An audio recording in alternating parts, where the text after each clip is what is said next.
पिछले एपिसोड में हमने देखा था कि चैन और वो छोटा लड़का नाव की मदद से सेंट्रल सेट जाने के लिए निकल जाते हैं, जहाँ रास्ते में वो प्रिंसेस भी उनके साथ हो जाती है जो चुपके से नाव पे चढ़ गई थी और वो उस छोटे लड़के द्वारा बनाई गई सारी एक्साइलर पिल्स खा जाती है। तभी नाव के पास एक बहुत ही भयानक ऑक्टोपस आ जाता है जो सभी के ऊपर अटैक करके उन्हें खाना शुरू कर देता है। इसलिए उससे लड़ने के लिए वहाँ पर वो प्रिंसेस आती है जो कि पावर की मदद से उस ऑक्टोपस को बर्फ में ही जमा देती है। इसके बाद यहाँ से ये एपिसोड शुरू होता है। तो इस एपिसोड की शुरुआत में जैसे ही वो ऑक्टोपस बर्फ में जमता है उसके थोड़ी देर बाद ही वो खुद को उसके अंदर से आजाद कर लेता है और आजाद करने के बाद वो सबसे पहले उस प्रिंसेस के ऊपर ही अटैक करने के लिए चले जाता है, जहाँ वो उसे चारों तरफ से घेर लेता है। लेकिन तब प्रिंसेस के अंदर से बहुत ज्यादा पार्ट्स निकलना शुरू हो जाती है और उसने खुद को ट्रांसफॉर्म भी कर लिया था, जहाँ वो छोटी प्रिंसेस से एक बड़ी प्रिंसेस बन गई होती है। और जैसे ट्रांसफॉर्म होने के बाद उसकी उम्र बढ़ी थी वैसे ही उसकी पावर्स भी काफी ज्यादा बढ़ गई होती है, जिसकी मदद से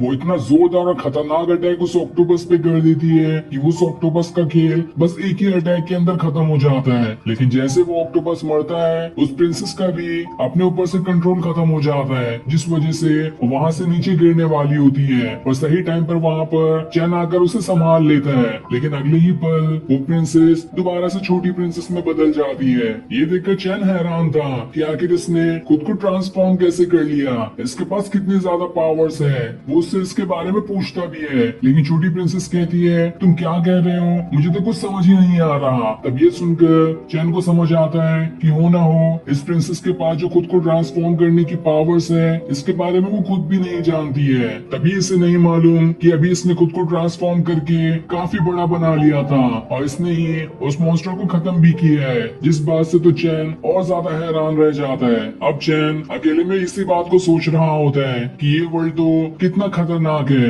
यहाँ पे हर एक इंसान के पास अलग अलग पावर्स है, न जाने कब मेरे 100 टास्क पूरे होंगे और मैं इस वर्ल्ड को छोड़कर यहाँ से अपने वर्ल्ड के अंदर चले जाऊंगा। तभी वहाँ पर वो गॉड भी आ जाती है जो उसे उसका टास्क समझाते हुए कहती है तुम्हारा टास्क पूरा होने का टाइम खत्म होते जा रहा है, इसलिए तुम्हें जल्दी करनी होगी ताकि तुम अपना टास्क जल्दी पूरा कर सको। तभी ये सुनकर चैन उससे कहता है तुम्हें दिखता नहीं कि मैं अभी टेंशन में हूँ, टेंशन में होते हुए तुम मुझे और टेंशन देने के लिए आ जाती हो। जिसके बाद वो उसे उसकी टेंशन भुलाने के लिए शराब भी ऑफर करता है, इसलिए वो उस शराब को पी जाती है। लेकिन उसे पीने के बाद उसे चक्कर आने लगती है, इसलिए वो गॉड वहाँ से चली जाती है। अब चैन के पास वो प्रिंसेस आती है जो उसे उस ऑक्टोपस मॉन्स्टर की स्पिरिट पिल देती है और उसे देते हुए कहती है ये पिल तुम रख लो, ये तुम्हें कल्टीवेशन करने में मदद करेगी। जिसे देखकर चैन तो एकदम हैरान रह जाता है कि ये पिल तो सच में बहुत ज्यादा पावरफुल दिखाई दे रही है, इसलिए वो उसे अपने पास रख लेता है ताकि वो अपनी कल्टीवेशन को और ज्यादा बढ़ा सके।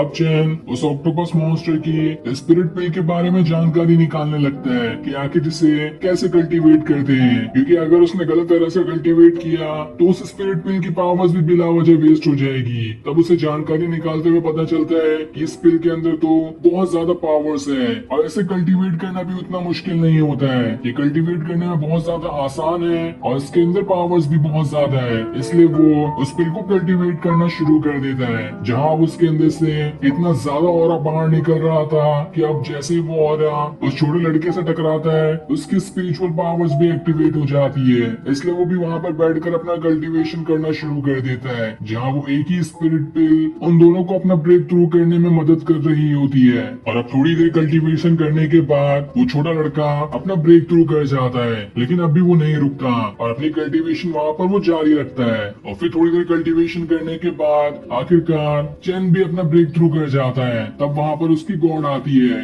जो उससे कॉन्ग्रेचुलेशन करते हुए कहती है तुम्हारी पावर्स तो बहुत ज्यादा बढ़ चुकी है और इस पावर्स को बढ़ाने के लिए तुम्हें 400 पॉइंट दिए जाते हैं, जिसके बदले तुम कोई भी 2 टेक्निक का इस्तेमाल कर सकते हो। इसलिए वो उसे कई सारे टेक्निक वाला स्क्रॉल दिखाती है जिसमें से उसे 2 टेक्निक को चुनना होगा। इसलिए चैन 2 टेक्निक को चुन लेता है, जिसमें से पहली अटैकिंग टेक्निक होती है तो दूसरी डिफेंस करने वाली। और उन टेक्निक को सिलेक्ट करते ही उन टेक्निक की सारी पावर्स अब चैन के अंदर आ चुकी थी, जिस वजह से वो उस टेक्निक को आसानी से सीख जाता है। तो वहीं वो छोटा लड़का एक और बार अपना ब्रेक थ्रू कर लेता है, जहाँ अब उसकी पावर्स भी काफी ज्यादा बढ़ चुकी थी, जिस वजह से वो बहुत ज्यादा खुश होता है। दूसरी तरफ हम बाई के सेक्ट को देखते हैं जहाँ पर सारे डिसाइपल आकर जमा हुए होते हैं, क्योंकि कुछ दिनों में एक मार्शल आर्ट कंपटीशन शुरू होने वाला है और उसी के लिए सारे डिसाइपल यहाँ पर आकर जमा हुए होते हैं। लेकिन उस कंपटीशन से ज्यादा क्विंसी को वहाँ पर अपने पोते के मरने का दुख होता है। वो सभी से कहता है चाहे कुछ भी हो जाए वो हत्यारा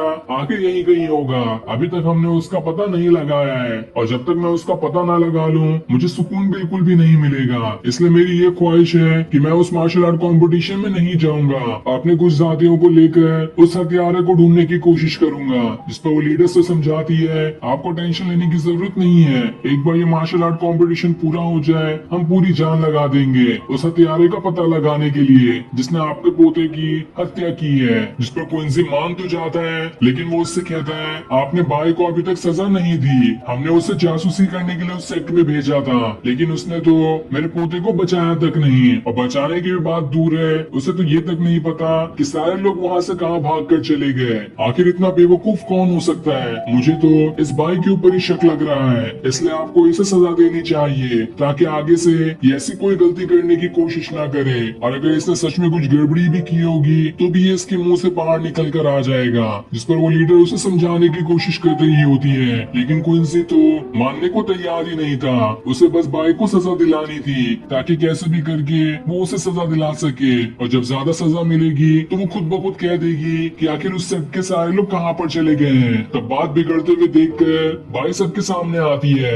और क्विंसी से कहती है कुछ दिनों में हमारा मार्शल आर्ट कंपटीशन शुरू होने वाला है, इसलिए मुझे उसमें हिस्सा लेने दो ताकि मैं उसे जीत कर हमारे सेट का नाम रोशन कर सकूं। और अगर मैं वहाँ पर नहीं जीत पाई तो मैं बिल्कुल शौक से 2 बार सजा लेने के लिए तैयार हूँ। एक बार आप मुझे उस मार्शल आर्ट कंपटीशन में हारने की सजा दे देना और दूसरी सजा उस डिसाइपल को ना बचाने की। जो फैसला आपका होगा मैं वो करने के लिए तैयार हूँ, लेकिन अभी मुझे उस मार्शल आर्ट कंपटीशन में जाने दिया जाए क्योंकि काफी टाइम से कल्टीवेशन करके मैंने अपना ब्रेक थ्रू किया है और ये ब्रेक थ्रू मुझे उस मार्शल आर्ट कंपटीशन में लड़ने में मदद करेगा। अगर इस बार हम मार्शल आर्ट कंपटीशन हार जाते हैं तो हमारे सेट की काफी ज्यादा बदनामी हो सकती है, इसलिए अब आगे आपको जो करना है वो फैसला मुझे मंजूर होगा। तब ये सुनकर क्विंसी कहता है अगर ऐसी बात है तो ठीक है, तुम उस मार्शल आर्ट कंपटीशन में जा सकती हो, लेकिन अगर तुम वहाँ पर हारी तो 2 बार पनिशमेंट लेने के लिए तैयार रहना। जिस पर भाई मान जाती है और फिर वो सारे के सारे डिसाइपल वहाँ से चले जाते हैं। दूसरी तरफ वो प्रिंसेस चैना उस छोटे लड़के के पास आती है और उनसे कहती है